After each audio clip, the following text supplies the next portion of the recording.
Patrick Huon, c'est enfin l'incertitude qui est levée. Alors peut-on dire aux Verviétois aujourd'hui que ce centre commercial, ils vont l'avoir? Oui, ça on peut le dire, absolument. Quand? 2019, c'est-à-dire que le problème qu'on a vécu maintenant nous a fait prendre conscience que ça a trop duré, ça a beaucoup trop duré. Et donc aujourd'hui, nous, on se cale absolument et définitivement sur l'année 2019.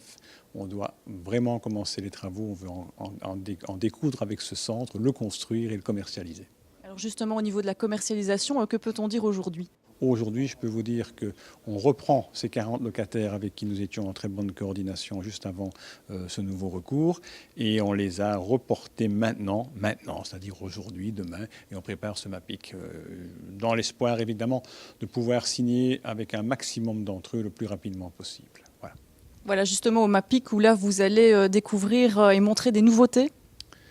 Alors au MAPIC, oui, il y a deux nouveautés importantes. La première, c'est qu'on a décidé de se séparer du passé et pour ce faire, nous modifions l'identité du shopping. Nous allons présenter la nouvelle identité du shopping dans le cadre du MAPIC. Et la deuxième chose, c'est que nous avons pas mal modifié tout ce qui est la décoration interne, mais tout ce qui est le chemin du consommateur. Mais le plus important, c'est surtout qu'on a signé avec un expert en e-commerce, de telle manière qu'on puisse faire un centre commercial intégré et livrer des opérations connexes entre le commerce physique et l'e-commerce. Pour tout ça, on a vraiment traité avec un gros calibre parce que c'est un métier qui demande d'être très spécialisé. Voilà. Voilà, parce que c'est une critique que vous recevez encore aujourd'hui de certains observateurs du secteur, c'est qu'un mastodonte, comme vous souhaitez le faire, certains ont des doutes par rapport à ce projet. Ça reste un très beau centre, mais ce n'est pas un mastodonte, c'est un centre qui est tout à fait intégré au centre-ville. D'ailleurs, nos commerçants, je crois qu'à l'endroit où ils seront mis, avec tous ces passages qu'il y a entre le centre-ville et le centre commercial, ce sont des commerçants du centre-ville quelque part. Voilà, vous rassurez ces commerçants justement du centre-ville qui se posent des questions par rapport à l'arrivée du centre commercial?